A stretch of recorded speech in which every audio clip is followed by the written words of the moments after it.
And with that, good evening and welcome to one more program for the spooky season. That's a pretty fascinating subject that's, appropriate to talk about anytime. The spirit world in film. And we have with us tonight a speaker that you last saw back in March speaking about St. Patrick, Paul V. Walsh. Paul earned his master's degree in history from Temple University in 1994 and taught a variety of courses for 9 years at Delaware County Community College. He's had numerous works published in a wide selection of periodicals, both commercial and academic. Paul, good to have you back with us tonight. Thank you very much. It's nice to be back. Should I just go ahead and start? Yep, go right ahead. Okay, very good. Well, welcome everybody to this presentation. A little background might not hurt. I did do the presentation in March on the historical St. Patrick, and I don't know if being Irish qualifies you to be interested in the supernatural, but it does seem to be fairly common. I've always been fascinated with the question of whether there is such a thing as the supernatural. And I've always loved movies. So those two things have interconnected during my life. I have watched God knows how many movies.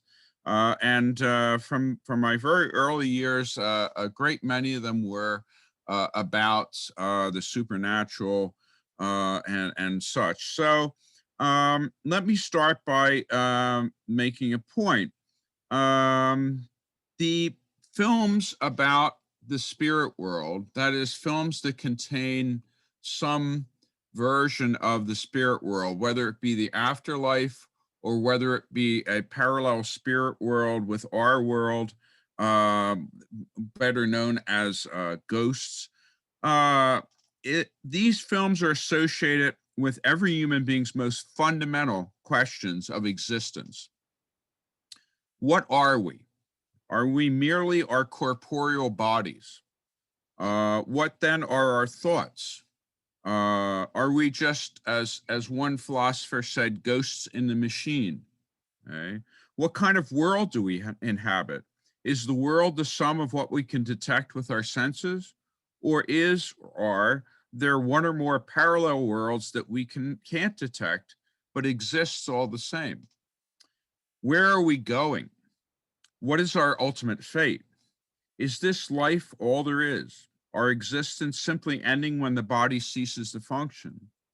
Is there anything more? Is there an afterlife? And if so, what is existence like after death? These are the most fundamental questions that all human beings wonder about at one point or another. I taught this presentation as an actual course when I was working for the adult education program, the Osher Lifelong Learning Institute, that was at Widener at the time. And as I told my students in that course, when I presented this subject, I can only promise them two things. First, following this presentation, there will be no definitive answer to the question, is there a spirit world? Second thing I can promise them is ultimately we will all discover the answer to this question. Okay. This presentation looks at 7 different films from 4 different genres: drama, romance, comedy, and of course, horror. Arguably, all 7 films could equally be categorized as fantasy. Purely by accident, this was not intentional on my part, but it is a reflection, I suppose, of my taste. 5 of the 7 films that I've chosen were produced in the 1940s. Though the fact that these 5 films were made in the 1940s is not accidental. The world was engulfed by, or in the case of post-1945 films, were made recently engulfed by the most destructive war in human history. At a time when questions of life and death were uppermost in the minds of both those who served on the front lines and those at home who had loved ones serving in harm's way, it's hardly surprising that the film industries, For our purposes, film industries in Great Britain and the United States responded with movies depicting in a variety of ways images of life after death. Nor is it surprising that these depictions of life after death in these particular movies were largely hopeful and comforting. Perhaps it's also not coincidental that the two horror movies that I've chosen, which present very unsettling versions of the afterlife, were made long after World War II, though one of the finest examples of the haunted house film, The Uninvited, starring Ray Milland and Ruth Hussey, which, by the way, I would recommend to all of you, was released during the war in 1944. So, on with our films. Okay.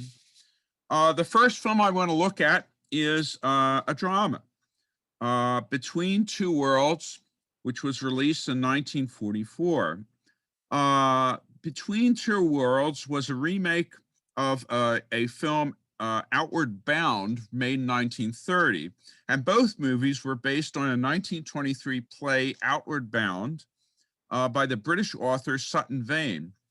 Significantly, it was his traumatic experiences in World War I that influenced his writing of this play that the movie is based on.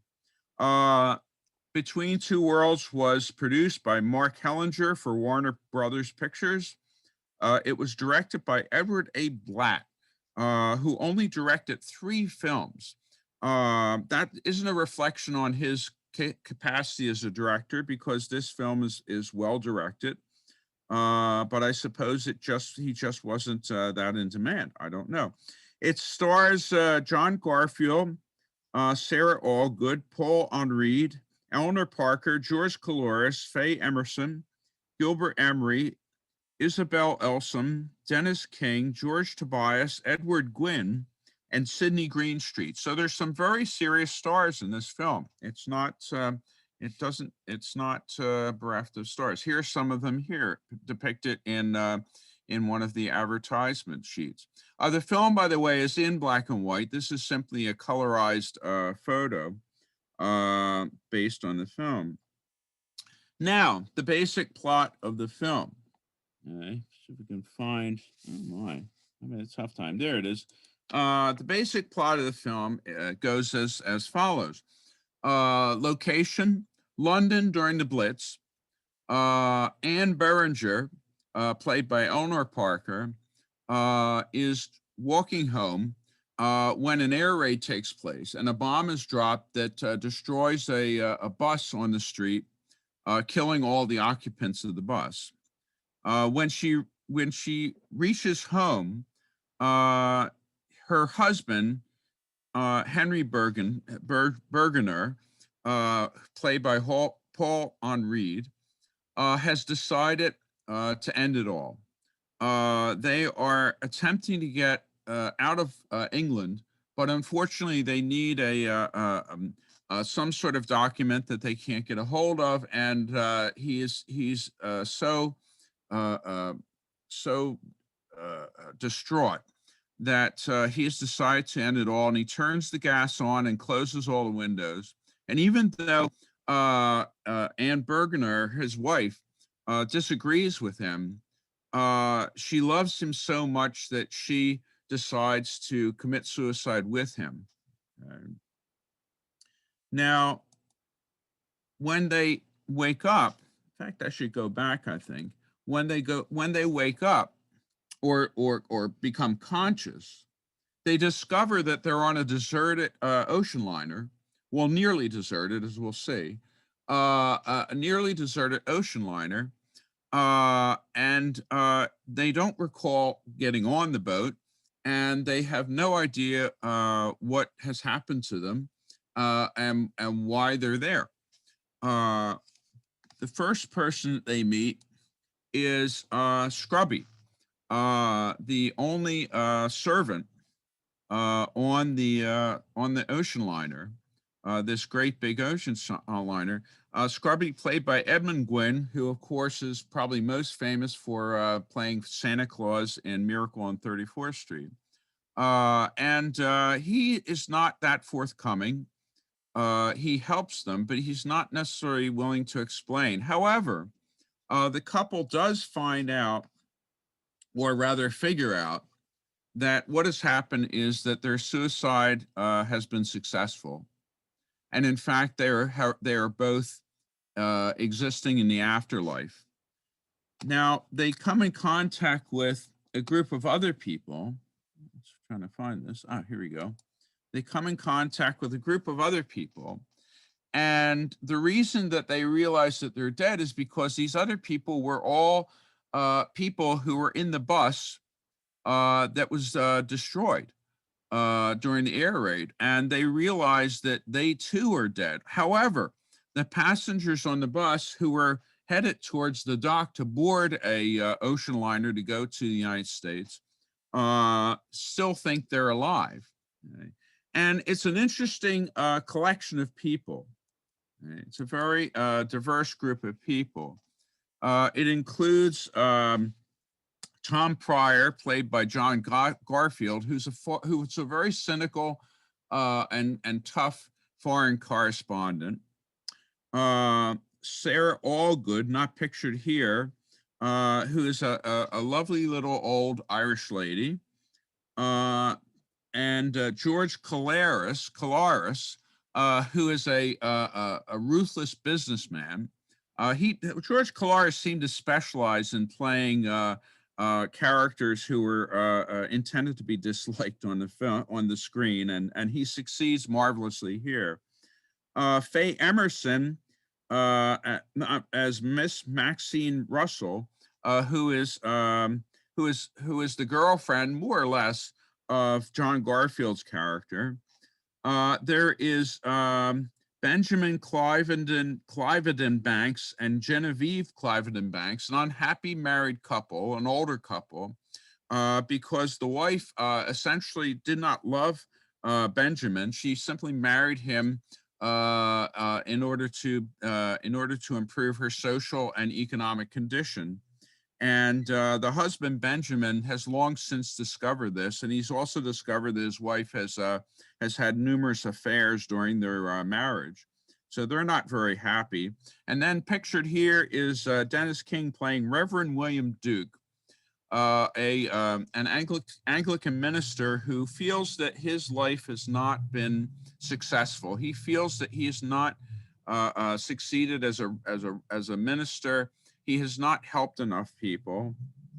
And lastly, among the passengers the people that were on the bus, and this is not a passenger, this was the bus driver, is Pete Music, played by George Tobias, who was a standard comedic character actor, and he is sort of the comedy relief here, or at least plays a comic character. The filmmaker bends over backwards to place a Brooklyn taxi driver behind the wheel of a bus in London, England during the Blitz. And you can judge for yourself whether that makes any sense whatsoever. Now, of course, we've already met Edmund Gwynn as Scrubby. And so these people are stuck on this ocean liner, the majority of them believing that they're still alive, but Paul Henri's character, along with Eleanor Parker's character, both recognize that no, these folks are actually in the afterlife. And it's Tom Pryor, played by John Garfield, who discovers the secret.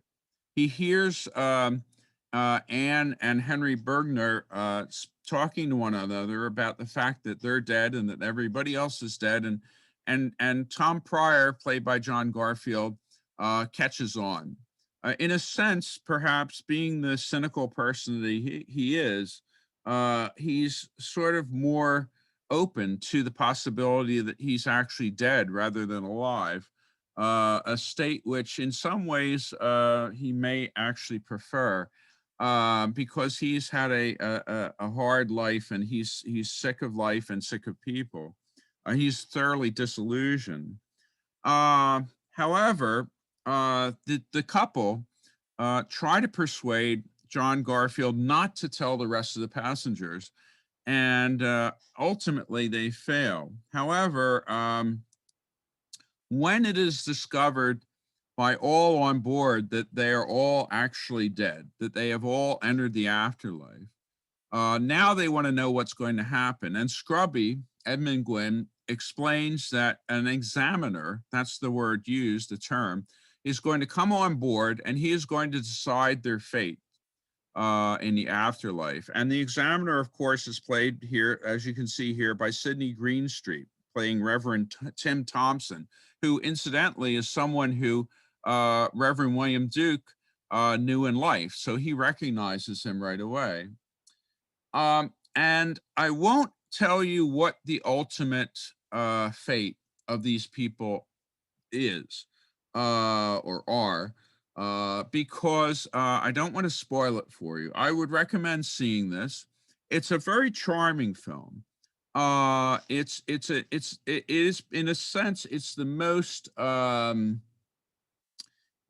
most specifically tied to the war film that we're covering here.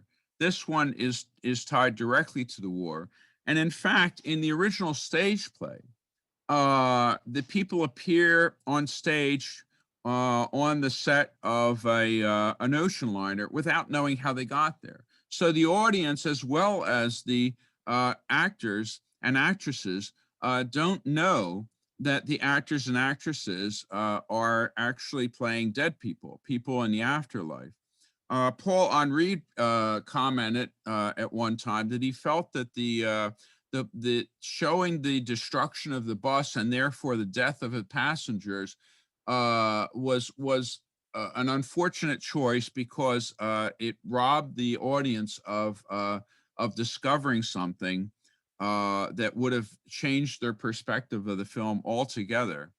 So instead, the audience basically knows something right from the get-go that most of the passengers do not. But you'll have to see it for yourself, and it's worth seeing. Now, moving on to the next film. Okay. This is the first of two romances.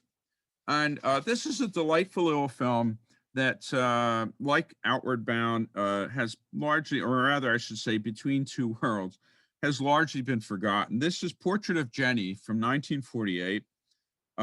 It was based on the 1940 novella of the same name by Robert Nathan, whose works had already served as the basis of films such as The Bishop's Wife, a book that he wrote in 1928 and was turned into a film in 1947 with Cary Grant and David Niven, if you may remember, if you've seen that. And I would recommend The Bishop's Wife to you. It was produced by David O. Selznick for Selznick Studio, and it was directed by William Dieterle, who was actually a very busy director in Hollywood. He was from Germany, and he did direct a great many films. I can't think of one that is a standout, but he was a very fine director, actually. And in this film, one of the characteristics that really stands out is the beautiful use of light and shadow. And you'll see a photograph of a still from this film that shows you why I mentioned that. It has a relatively small cast. There are a number of incidental characters, but the main cast is only about 4 characters. There's Jenny Appleton, played as Jennifer Jones, who, I'm sure this was merely a coincidence. Jennifer Jones was David O. Selznick's recent wife at the time of filming. I'm sure that was a coincidence. There's the marvelous Joseph Cotton, who plays Eben Adams, a down-on-his-luck artist. There's Ethel Barrymore, plays a Miss Spinney, who's an art dealer, and her assistant Matthews is played by the wonderful character actor Cecil Kellaway, okay, who's been in quite a lot of different films and is really a treat to see. Now, the basic plot for this film is, as I mentioned, the character Eben Adams is a down on his luck artist living in New York. And he goes to the park one day, and this is how things launch. He's seen. I forget whether he's seen before or after his visit to the park with the art dealer, Miss Spinney. But he shows some of his works to Miss Spinney and her assistant Matthew, and tragically, she's not impressed. They don't seem to have much life in them. And in that sense, his artwork reflects Evan Adams' character in terms of his emotional state. He is depressed. He seems to be a failed artist, and he seems to believe he's never going to be anything but a failed artist in life. However, his visit to the park changes all that unknowingly to him when he meets this young girl named Jennie Appleton. This lovely young girl he talks to. She's skating, and it's wintertime, and she's having a wonderful time at the park. And he's intrigued by her. For one thing, she's dressed in very old-fashioned clothing, and another, she talks about things that don't make quite sense to him. Because, for instance, she'll mention a business or something in the city of New York that has long since been closed down, and he doesn't quite understand what's going on.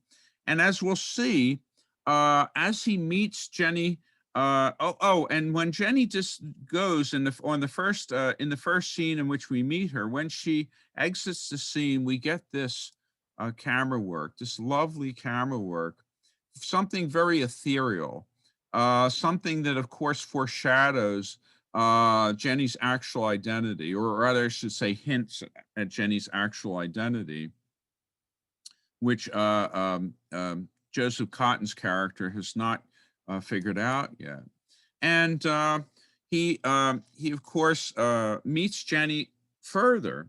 But the strange thing for both Joseph Cotton's character, Evan Adams, and for the audience is that each time he meets her, she's considerably older. She's considerably more mature. She went from being a child to being a lovely young woman in only a matter of, I think, days or weeks. And of course, this is confusing to him. But Evan Adams is so taken with her that he doesn't really care.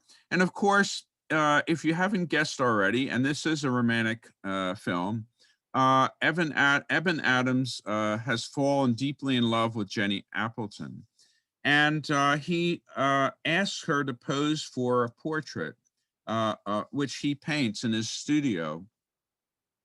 And he's filled with what a painter or any artist needs.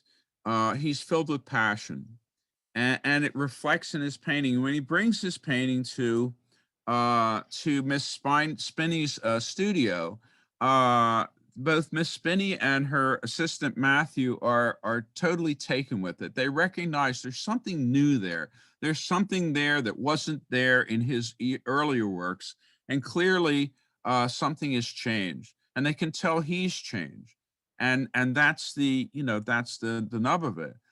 Of course, the problem is that he's now in love with a being, a spirit that exists on a different plane than he does. And as he looks into Jennie's past, as he researches and tries to find out about her, he finally does discover that she's a ghost. And he makes an attempt to somehow bring her back from the spirit world. I won't describe it any further than that. And I won't say whether he's successful or not. You'll have to watch the film for yourself and see what you think. But it's a beautiful film, and it's very charming. It's a very sweet film that deserves to be better remembered. Now, moving on from that romance to a romantic comedy. Okay? we see The Ghost and Mrs Muir, which may well be the most well-known film that I'm covering tonight. The Ghost of Mrs Muir. And I must say, when one looks at this poster for the movie, one is struck by the fact that that if that's Jean Tierney in that dress, well, she doesn't look anything like that in the film, because the film begins in the late 19th century. And of course, that is certainly not the dress of someone from the late 19th century. And look at the taglines down there. The spirit so willing, the flesh so weak, the romance so wonderful. It's a bit titillating. The fact is that it's not at all like that. It's makes it sound like a movie, which it simply isn't. So let's move on. Oh, and let me talk a little bit about the movie before we look at the plot. It's based on a 1945 novel by the Irish writer Josephine Leslie, who wrote under the pseudonym of R.A. Dick, which were the initials of her father, who, not surprisingly, was a sea captain. So that helps explain where she got the idea for this story. The film was produced, it was made in 1947. It was produced by Fred Colmer for 20th Century Fox, and it was directed by no less than Joseph Mankiewicz, one of the great directors of film history. And it stars Jean Tierney as Lucy Muir, Rex Harrison as Captain Daniel Gregg, Natalie Wood as the child Anne Muir, Vanessa Brown as the young adult Anne Muir, and George Sanders as Miles Fairley. Okay. And right from the get-go, we find that Lucy Muir is a very confident and strong-willed person. Not abrasive, but she is she's not interested in putting up with any nonsense, even though she's put upon by her mother-in-law and the mother-in-law's sister, who and at the beginning of the film, I should mention this, she's a widower. She has just lost her husband, and so she's a bit lost insofar as she doesn't know what she's going to do. And she comes to a seaside town for a house, a modest cottage that she decides that she wishes to live there, bringing with her her daughter Anna Muir, and they move into the cottage, and it goes for very cheap. And of course, she doesn't know why it's so inexpensive. Of course, that's the reason it's so inexpensive is what we'll find out. And of course, she encounters Captain Daniel Gregg, who doesn't want anyone living in his house, and it attempts to frighten her and drive her out. And the lovely thing about this is that the character Lucy Muir has no patience for it. She stands up to him. For the first time, I believe, that Captain Daniel Gregg is stood up to by a woman, or at least by someone renting his house, at any rate. And she basically makes it clear that she has nowhere else to go, and she's going to stay, and whether he likes it or not, and he's going to have to get used to it. And this is the start of the relationship. And I think the relationship, in some respects, is well reflected in the following still from the film. She's not going to she's not going to put up with any nonsense from the captain. But the captain is a very strong-willed fellow himself. He is the very embodiment of an old sea dog. He's almost every phrase that he utters has sailing jargon in it. And he curses like a sailor, though, of course, this is a movie from 1947, so he doesn't utter anything that could be that would have to be censored. But he makes it clear that he is a plain-speaking, no-nonsense, upfront sort of fellow. And they basically have for the first part of the movie, they have something of a battle of the wills. But this is a romantic comedy, and if you haven't guessed already, and of course, if you've seen the TV program that was based on the movie, or if you've seen the movie, you know that these two strong people end up first respecting each other, and then, of course, falling in love. And that's a problem. Okay? It's interesting to compare this to the film that we just covered, Portrait of Jennie, because in Portrait of Jennie, it's a male character that falls in love with a female spirit. Here, it's a female character that falls in love with a male spirit. I don't know exactly why. Does it have to do with the fact that the book was written by a woman? I have no idea. But they do fall in love.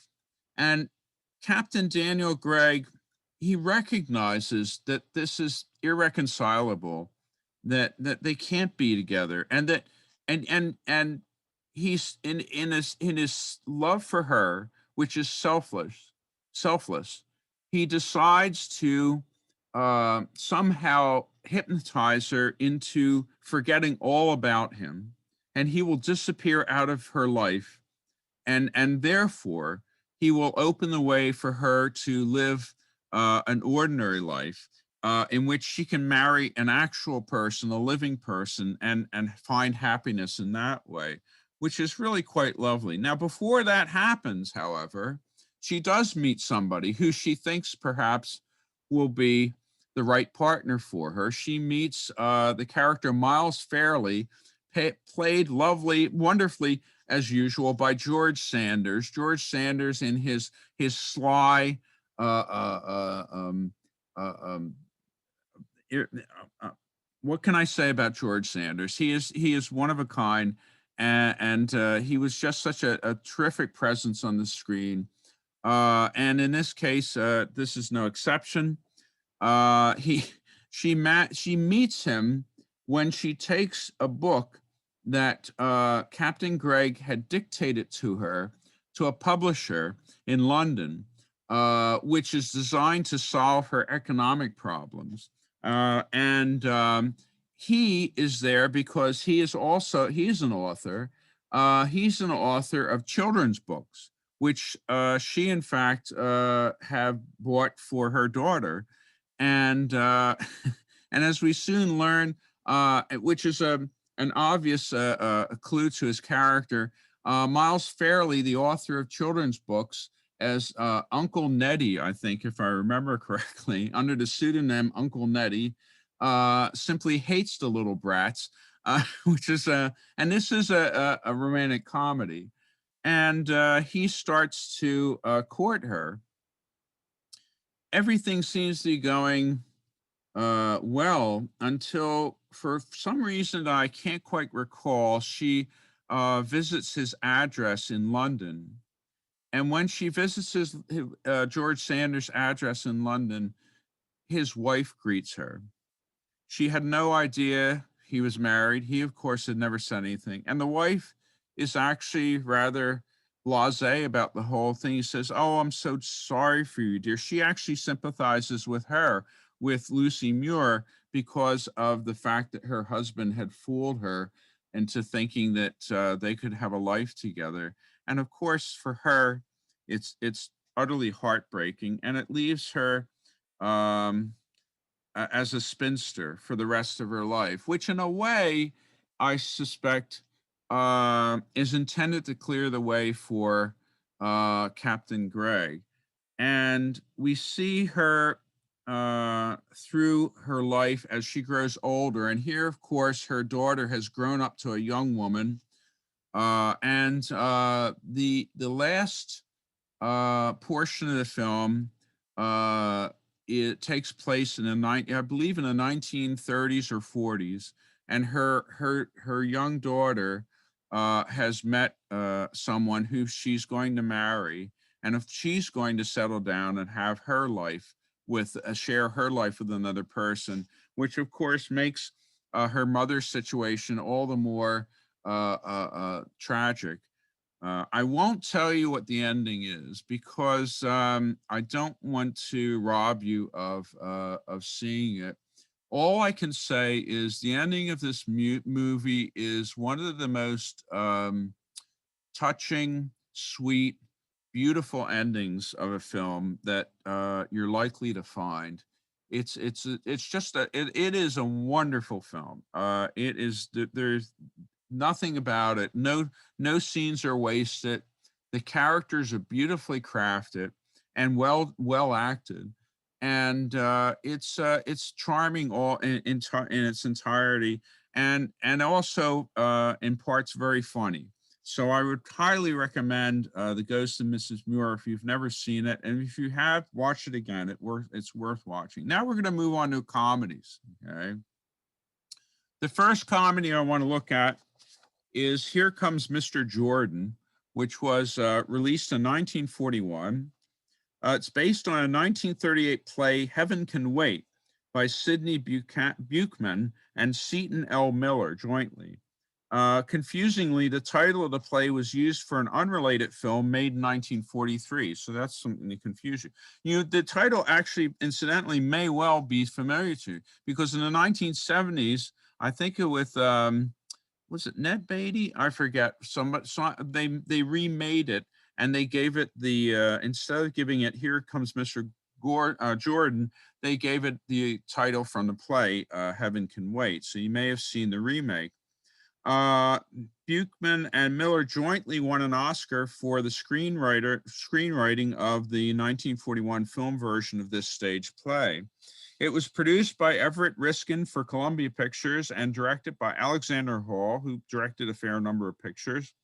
It starred Robert Montgomery as Joe Pendleton, Claude Rains as Mr. Jordan, Edward Everett Horton as Angel number 7013, James Gleason as Max Pop Corkle, Evelyn Keyes as Betty Logan, Rita Johnson as Julia Farnsworth, and John Emery as Tony Abbott. Okay.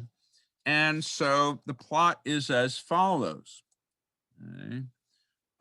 Joe Pendleton, played by Robert Montgomery, is a boxer. He's a professional boxer, and among other things. And his trainer is Max Pop Corkle, played by the wonderful character actor James Gleason, who was in so many different movies. You may remember him as the police detective in Arsenic and Old Lace, but he's been in so many films, and he was always a delight on the screen. And Robert Montgomery's very, very pleasant on the screen as well, for that matter. Now, Robert Montgomery's character, Joe Pendleton, among other things, aside from being a boxer, is also an amateur pilot and a saxophonist. Not a very good saxophonist, I might add. And at the beginning of the film, he boards his airplane to fly to, I think, New York for a bout. And something goes wrong. The aircraft malfunctions and it crash lands. And the result is that Joe Pendleton finds himself in, well, heaven. He is escorted by Angel number 7013, okay, Edward Everett Horton. Edward Everett Horton was one of the most wonderful comedic character actors in Hollywood. He was just lovely. And if you ever watch the Bullwinkle show, the cartoon, he did the voiceovers, or he did some of the voices for Fractured Fairy Tales and that sort of thing. But he was just a hoot. He was a wonderful. He was in a lot of Fred Astaire and Ginger Rogers films. So he's great fun. Now, problem. They find out that there's been an error, an oversight. Joe Pendleton is not supposed to die for another 50 years. Okay? However, he doesn't have a body. He's now merely a spirit. Okay? And I like the fact that when you go to heaven, you can bring your saxophone with you. I think that's a nice touch. So Angel 7013 brings Joe Pendleton to his boss, the man of the title of the film, Mr. Jordan, played by none other than Claude Rains. Okay, the man, the suave, style, classy, wonderful, with a wonderful voice, Claude Rains, and of course, his beginning in film was with his voice rather than his image. Most famous, presumably, to most people, as the person who played the original Invisible Man. So Mr. Gordon explains that they're going to have to correct this error. And the way in which they'll do this is that they will find him another body in which he can inhabit. But the body has to be one that has just died. In other words, he will enter the body immediately after the spirit of the person who was previously in the body has left. And he will take on the image of the body. So he'll look like that person, and he will in fact be that person, but he'll also still be Joe Pendleton in his personality and his consciousness. All right. Well, the body that they pick is the body of a millionaire who is unhappily married to Julia Farnsworth. The millionaire is Benjamin Farnsworth. Julia Farnsworth, played by Rita Johnson. As it turns out, he is just drowned in the bathtub because he's been drugged. He's been drugged by his wife, Julia, and his male secretary, Tony Abbott, played by John Emery, who, if I'm not mistaken, are carrying on an affair. And they have it set up so that if he dies, all the money goes to them after his death. Now, of course, imagine their surprise when he walks out of the bathroom perfectly alive. And of course, chaos ensues. It's not long after that Joe Pendleton's, in the form of Benjamin Farnsworth, meets the character Betty Logan, played by Evelyn Keyes. And before Joe Pendleton has occupied Mr. Farnsworth's body, Mr. Farnsworth had ruined Betty Logan's family financially, and she is out for revenge, or at least she's going to give him a good tongue lashing. And well, I think you figured out already what's going to happen. Yes, Joe falls in love with Betty, even though they start as opponents. Now, Joe doesn't want to give up his boxing career, even though he is now, to everyone else, a millionaire.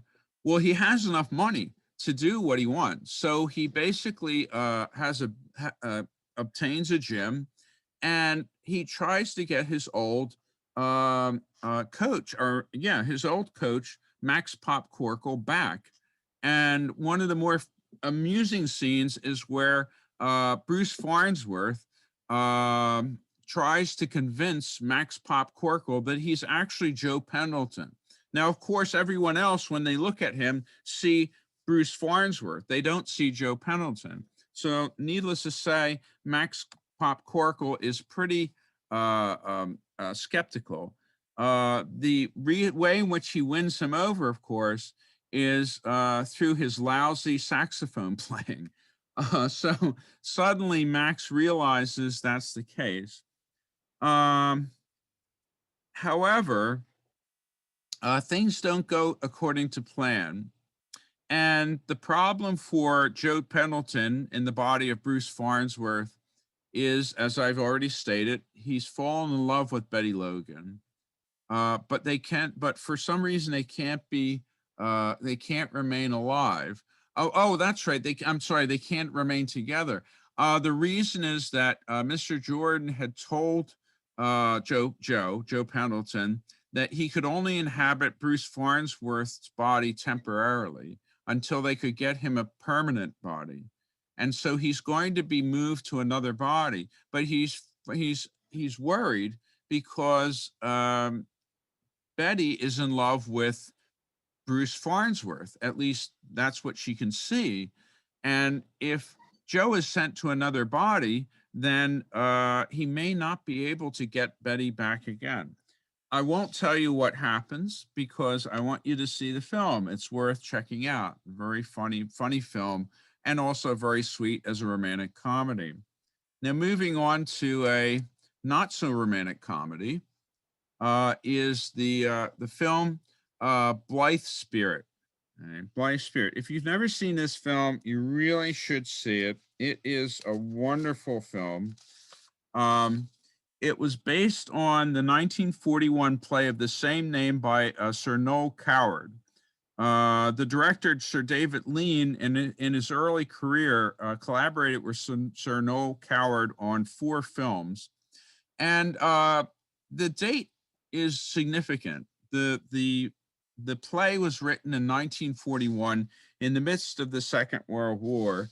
And Noel Coward recognized he was working for the British government, but he didn't necessarily write the play for the British government, but he recognized that that the people of Britain needed something to take their minds off of the terrible circumstances of the war and all the suffering and destruction that has brought into their lives.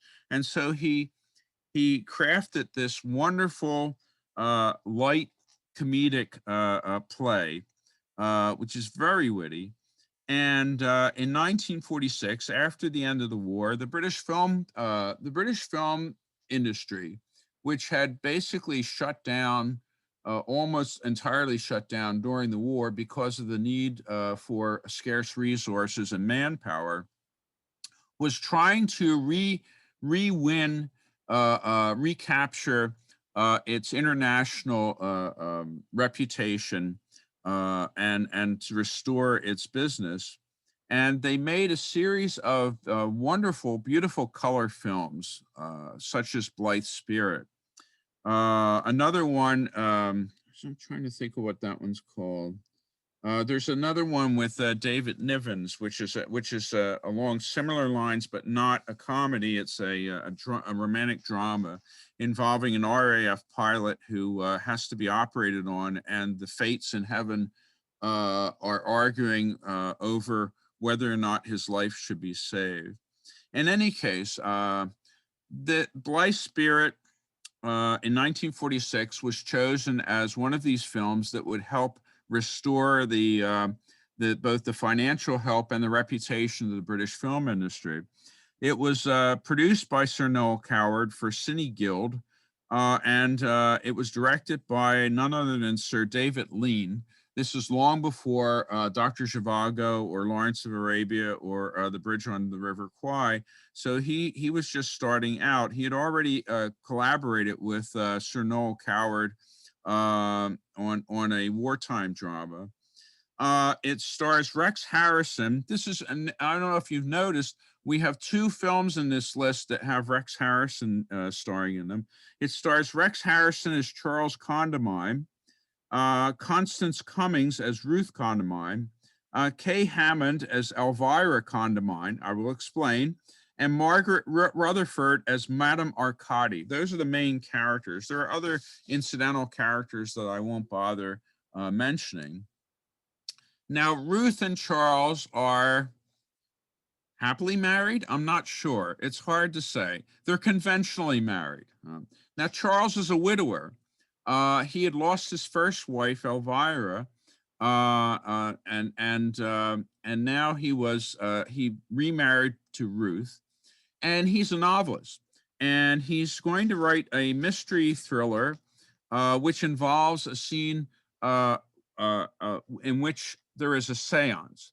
So he enlists a medium to perform a seance in his house for him, with himself and another couple who are friends.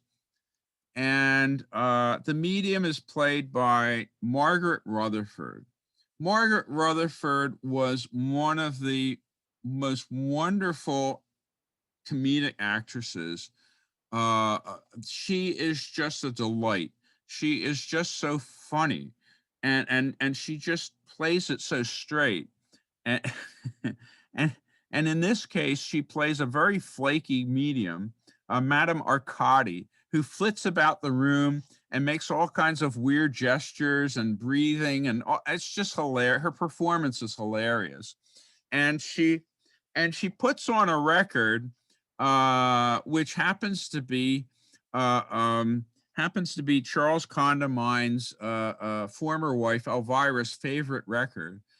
He doesn't necessarily want her to death, but she insists, and she puts on that record to help summon the spirit. Well, you probably have guessed what happens. The spirit of Charles's former wife appears, Elvira Condamine.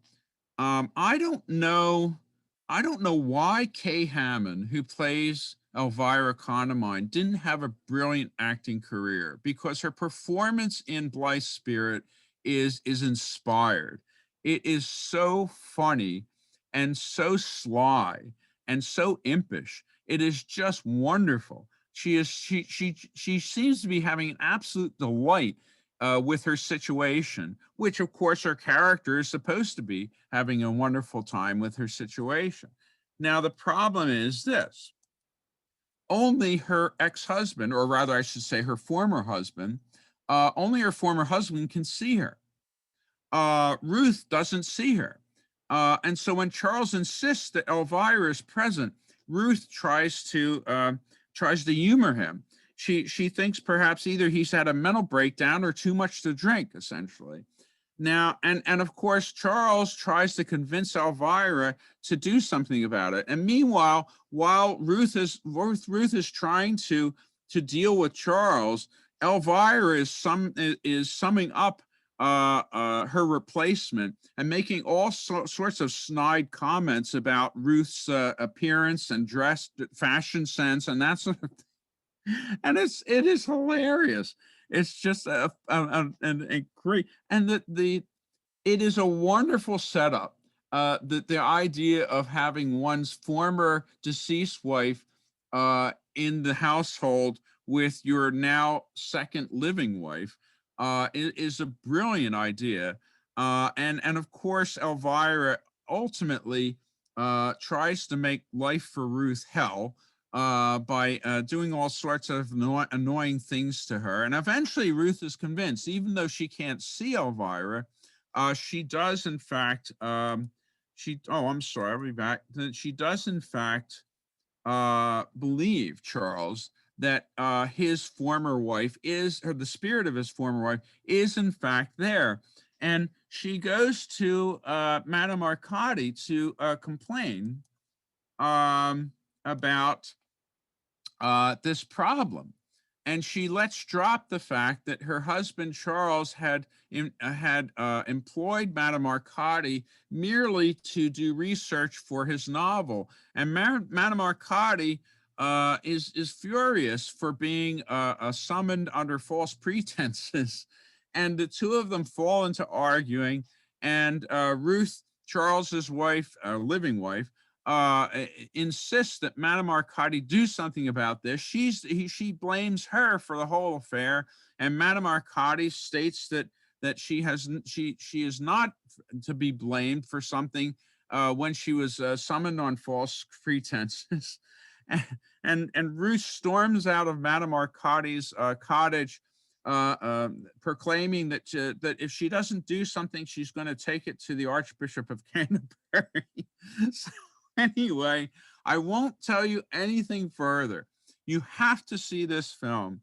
It is hilarious. It is so sly, so witty, and so very, very funny. And the performances by Kay Hammond and Margaret Rutherford are just to die for. They are. Now we'll move on to our last two films, and so far we looked at drama, romance, and comedy. But of course, the films about the spirit world perhaps are best known for appearing in the genre of horror.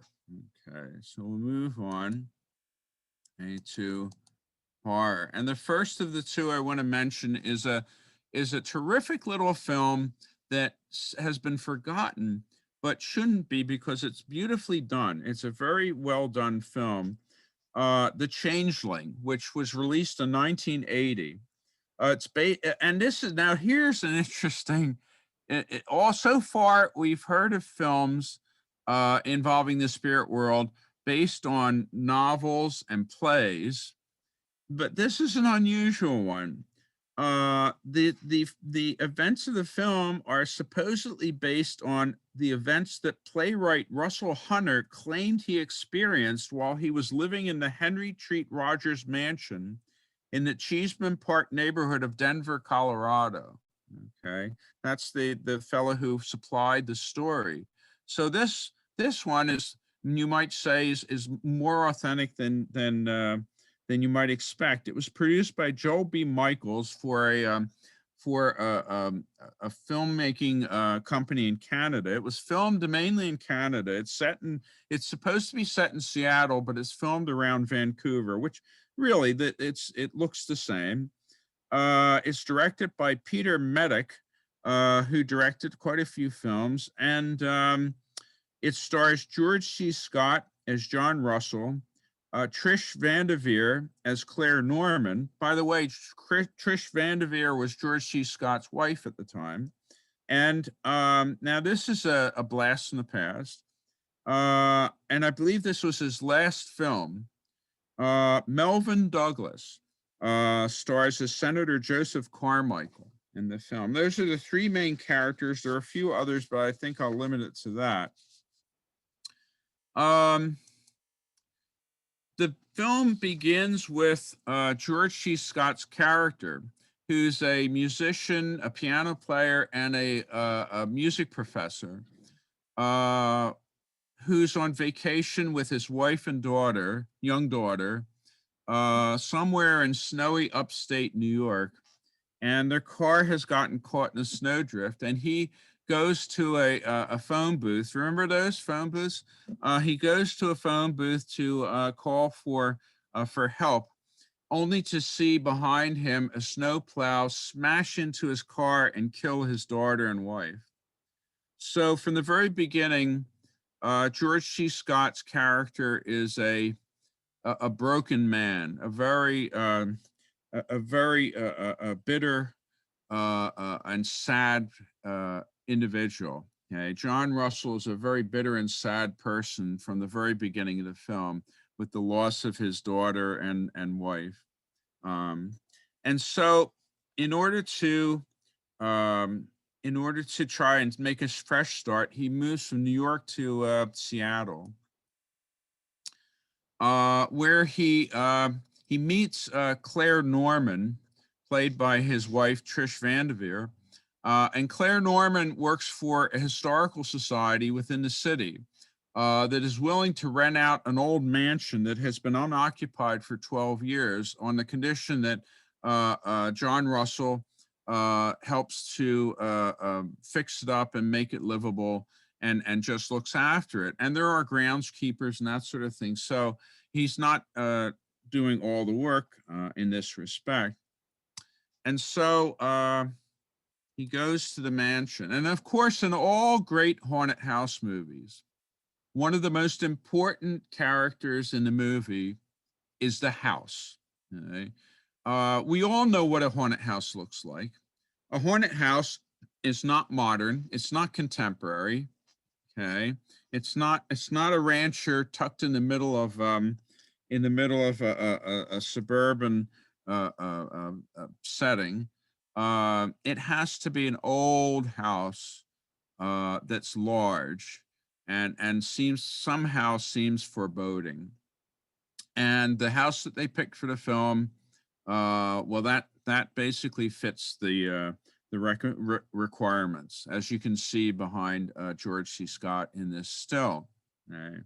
And he moves into the house and sets up his piano and lives there alone at this big house. And things start to happen. He begins to hear pounding against the walls or against something. And the caretaker says that it's an old house and it's probably the heating system and so on and so forth. And at one point, he finds that all the taps are turned on by themselves. And when he goes to turn off the tap in a tub in the bathroom, he sees the image of a little boy, sort of elf-like, sort of frail, in the water, which shocks him. And of course, he backs out of the bathroom in horror. And ultimately, he discovers within the house a hidden room. It's hidden, the entrance to which is hidden by a walled up back of a utility closet. And he breaks through the back, and he ascends the stairs to this attic room, which, as you can see, hasn't been touched since it was originally sealed up, which appears to have taken place sometime in the 1800s, which the house is old. And so all this disturbance and mystery, he invites, or rather he arranges for a seance to be held in the house, and a medium. And I'm afraid I couldn't find out the names of these two characters because I didn't know, what in the cast list were being played, who played these characters in the cast list. So I couldn't figure that out. At any rate, they have a seance, and initially with the character Claire Norman's character, he believes that the haunting may have something to do with a little girl who was killed by a coal cart out in front of the house in the late 19th century. So they ask it questions, and it isn't. It isn't that girl. It's a little boy. Oh, and initially, of course, and I should mention, initially, of course, he also suspect, could it be his deceased wife or deceased child? After it all seems to revolve around a child, and so he wonders if it's his daughter that was killed in the accident. In any case, neither that nor the little girl killed by the coal cart is the actual ghost haunting the house. It turns out to be the little boy that he saw in the reflection in the tub. And the seance, along with other events, provide clues. And in to a large degree, this is sort of a supernatural mystery, because together, John Russell and Claire Norman, George C. Scott and Trish Vanderveer's characters, have to figure out what's causing the haunting. And when they do figure out, they have to figure out what they have to do about it to bring peace to the ghost. All of this, and I won't explain why, because I would be robbing you of enjoying seeing having the plot revealed to you in its entirety by viewing the film, which I very much recommend. All this has to do with Melvin Douglas's character, who's a United States Senator, Senator Joseph Carmichael, whom John Russell tries to confront. And of course, the attempt to confront a senator leads to problems for John Russell. But the way the problems are resolved is pretty spectacular. Again, you'll have to see the film to understand what I mean by that. So this is a beautifully crafted, beautifully photographed, and wonderfully acted work. And there's not a lot of special effects. Needless to say, this is from 1980. There's no computer generated images, no CGI. There are only a few special effects, although the climax does have a spectacular there's a spectacular climax, but the movie rests, or rather, it's worthwhile primarily because of its degree of restraint that is observed by everyone in who created the film. And that's what makes it worthwhile, because it makes those few those few events that are uh, um, what's the word, um, that do happen. It makes them that much more powerful, because all the characters are realistic. You really believe that this is going on, because you see John Russell and Claire Norman and Senator Joseph McCall. They all are believable characters, totally believable, and in the case of John Russell and Claire Norman, you're engaged with them because they're very sympathetic characters. They're not, they weren't looking for this problem. They weren't looking to be the one that has to solve this mystery and deal with all the trauma and fear that is generated by their circumstances. Check this one out. It's a very good movie, a very, very good movie. It's a surprise. The only surprising thing for me is why it's not better known. Now, I saved the best for last. There are movies in different genres that are considered the best film of all. Perhaps Citizen Kane for drama, maybe one of the Marx Brothers movies for comedy. I don't know. That sort of thing obviously is objective, but this is almost unanimously agreed upon by film historians and film critics. This is the finest haunted house movie ever made. If you've never seen it, you really should see it. I dare anyone to watch this movie in the dark with the lights turned out, alone in the house, and not be terrified by the end of the film. It is it's an excellent film, and it really is brilliantly made. Really brilliantly made. It was based on 1959 novel The Haunting of Hill House by Shirley Jackson, who is probably best known for her short story The Lottery. They followed the novel pretty closely. And the story goes, incidentally, the producer of the film is Robert, and the director, producer and director for MGM British Studios is Robert Wise. Robert Wise was one of the most versatile directors. He filmed science fiction, The Day the Earth Stood Still, the original 1950s sci-fi classic, and it is a classic.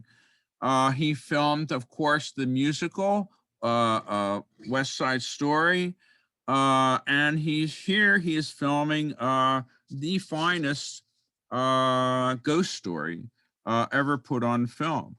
The story goes that he was reading Shirley Jackson's novel in his office on his couch one day, and someone came in unannounced, and he leapt 3 feet off of the couch, and it convinced him that this would make a great movie. It was that powerful, the story. And it has an interesting production background. Apparently, in Great Britain, and I have no idea whether this is still the case, but in Great Britain at the time it was filmed in 1963,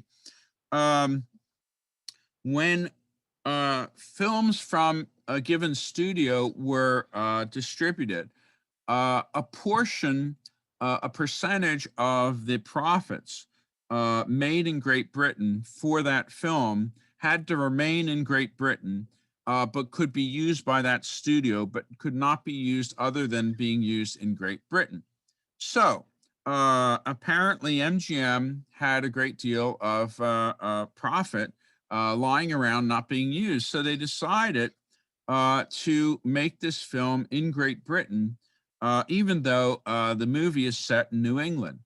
In fact, there are portions of the movie where you see one of the characters driving down the road on the left side of the left side lane, or I'm sorry, on the right side, getting my lanes mixed up. On the right lane, driving down the road, they had to clear the highway of British traffic because she would have been driving down the wrong side of the road in Great Britain. But of course, the movie takes place in Boston. So it's kind of an interesting thing. And they found, and as I said before, they found a setting, the house, which is even more so in this film. One of the chief characters, maybe the chief character in the film. And it is a dandy. And they used special photography to make the appearance of this remarkable mansion that much more frightening, as you'll see in the film. And the film begins with a depiction of the mansion and a narration spoken by one of the main characters, Richard Johnson, playing Dr. John Markway. The other characters include Julia Harris as Eleanor Nell Lance, Claire Bloom as Theodora Theo, Russ Tamblyn as Luke Sanderson, Faye Compton as Mrs. Sanderson, and Louise Maxwell as Grace Markway. And we'll see who those folks are shortly. But this is one of my favorite opening narrations of a film. Richard Johnson states, and he's a British actor, so that just makes it sound that much more authoritative. He says, "An evil old house, the kind some call haunted, is like an undiscovered country waiting to be explored. Hill House had stood for 90 years and might stand for 90 more. Silence lay still against the wood and stone of Hill House, and whatever walked there walked alone." I love that. That is wonderful. And so they go through the early history of Hill House. And as Markway comments, murder, suicide, unexplained deaths. The Hill House was perfect for my purposes, he said. It was built by some 90 years before by a fellow named Ukraine for his new wife. His new wife never got to see it because as they were going up the driveway, the horses, for no discernible reason, reared up and the carriage was smashed against a tree, and Ukraine's new wife was instantly killed. I guess she was, now that I think about it, I guess she wasn't that new because they had a daughter. Oh, well. Anyway, Ukraine still decided to live in the house with the daughter. But when he went overseas, he was drowned in an accident. The daughter remained there for her entire life and grew into old age. And I almost forgot, this person that you're seeing here is Ukraine's second wife, who, again, died under mysterious circumstances. She fell down the main stairway and broke her neck. The daughter remained in the mansion, and she grew up and grew old there, and she died while her nurse assistant was fooling around with somebody who worked on the property somewhere elsewhere. And the nurse assistant inherited the mansion from the daughter who had died. Many people in the village thought she had killed her because that explains why she ended up with the mansion. But as we know, that's not necessarily the case. Nevertheless, she grew up there. She lived there all alone. Eventually, she went mad and she hung herself in the mansion. So the mansion has a pretty dramatic backstory to it, which he explains. And having seen all these events in flashback, Dr. John Markway is there sitting with Mrs. Sanderson, who's the current owner of the mansion, although she, of course, doesn't live there. and and he is trying to convince Mrs. Sanderson, played by Faye Compton. Does a lovely job in this, to let him perform an experiment by bringing a group of people who are affiliated with the supernatural events, with quote unquote supernatural events, to investigate the house. And she asks him, she says to him, well, as an old lady who is shortly to enter the afterlife, I'd like to know if there is one. That's one of my favorite lines from the movie. And she says to him, what do you think you're going to find there? He says, well, I don't know, maybe creaky doors, some, cobwebs, bad plumbing, or maybe, just maybe, the door to another world. So he sets out to find the people who he wants to bring there. Now, on reflection, anyone watching this movie would have to say that his human resources skills are questionable. He picks a number of people without ever meeting them. Uh, it's a very strange way of choosing these people. But only 2 people out of the list that he has drawn up actually arrive there. Eleanor Nell Lance, played wonderfully by Julia Harris. She steals the movie. Theodore Theo, played by the wonderful Claire Bloom, and she's certainly holds her own. And Mrs. Sanderson decides that her, I think, nephew should oversee this experiment since it's her property. Russ, and she sends her young nephew, Luke Sanderson, played by Russ Tamblyn. I feel pretty sure that, considering that this was both produced and directed by Robert Weiss, that this is the reason that Russ Tamblyn was brought into the project, because of course Russ Tamblyn played one of the leads in West Side Story, which Robert Weiss had shortly directed before then. As we see, we begin with Eleanor, and she's the focus really of the film.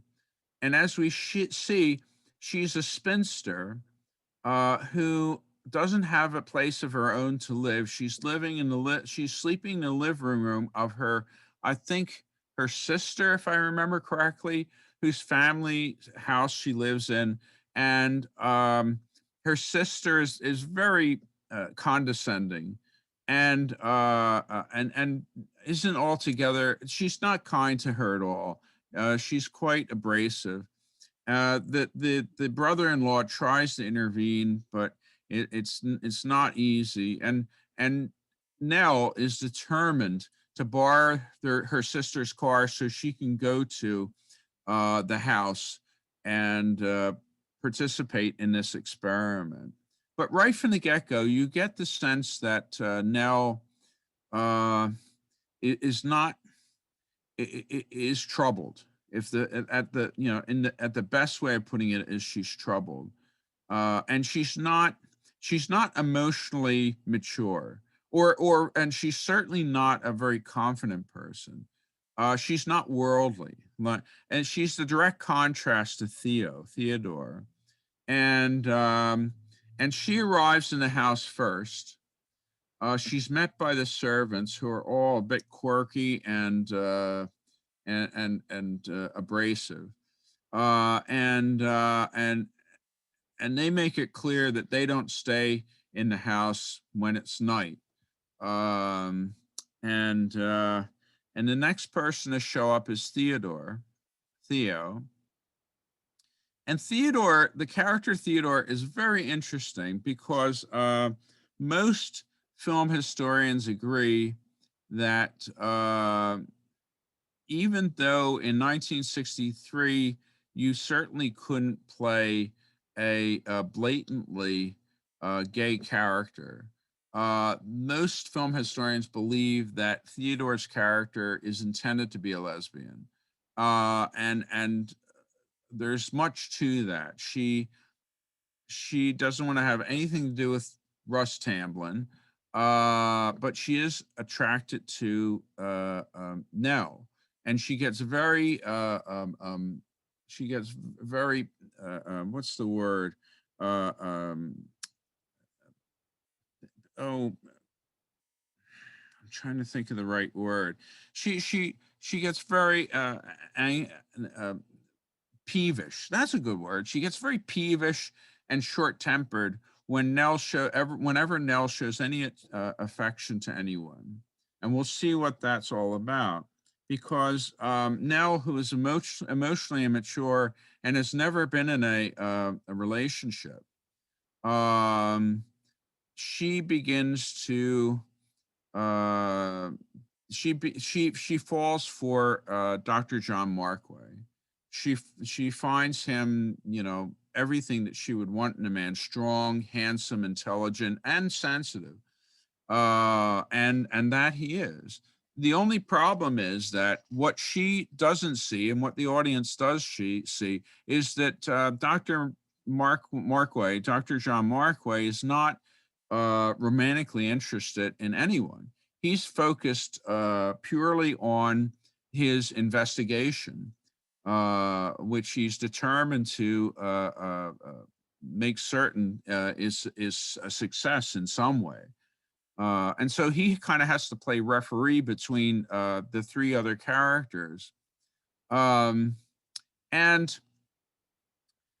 the situation that you have this emotional web set up, these relationships between these different, very different personalities, the stolid but focused on academic, scholarly Dr. Markway, who is worldly. He's not an absent-minded professor, but he's focused on what he's doing. You have the sexual Theodora. You can see here in the photo, in the still, she's wearing this black cat suit. Notice how it contrasts with Eleanor's dress, which is ultra conservative with her hair in a bun. You have the flippant playboy Luke Sanderson, played by Russ Tamblyn, who is always making jokes and takes nothing seriously. And then you have, most important of all, Eleanor, who is very fragile. And this is something that John Markway only starts to begin to appreciate as things happen in the mansion that put a stress on everyone. This is a great shot here showing Theodore and Eleanor being terrorized, not by something they can see, but the sounds that they are hearing from outside their bedroom, and not knowing what they are. And that's the terrifying part about it. And Eleanor is already on edge. We can see that already. And what pushes her over the edge is the appearance of someone whom she had not anticipated existing. Dr. Markway's wife, Grace Markway. She didn't know he was married. And now, at this point in the film, her hopes are thoroughly dashed. She basically experiences a mental breakdown for the rest of the film, as the house basically tries to destroy Eleanor and harass the rest of the people there. What's so wonderful about The Haunting is that it's a marvelous psychological horror. We have these different personalities who are reacting differently to their circumstances, and of course, interacting differently with each other.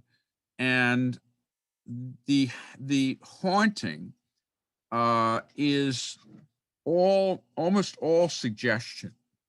there is, I can think of only one individual scene in which there are any special effects used in the film whatsoever.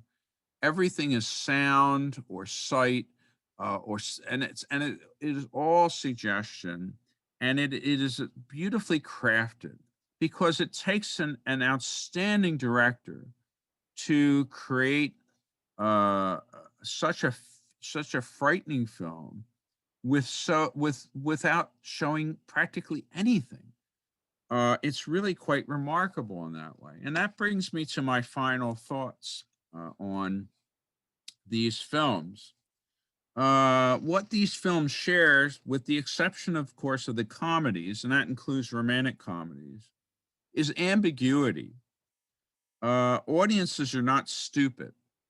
They know that no one can truly say with absolute certainty if there actually is a spirit world. Okay? When presented with a concrete depiction of ghosts and or an afterlife, it can just as easily provoke laughter rather than wonder or unease. Okay? This is why these films are so compelling. They rely on suggestion, leaving the question of what is real and what is merely imaginary unanswered. This preserves the sense of the unknown, and the natural reaction of human beings to the unknown is unease, which, fortunately for the filmmaker and the studios seeking profits, keeps the audience engaged. The only way to dispel the unease that comes from the unknown is to replace the unknown with the known. Thus, audiences demand to know even when they're afraid to find out. Yet, ironically, satisfying an audience's curiosity usually undermines their interest in the film.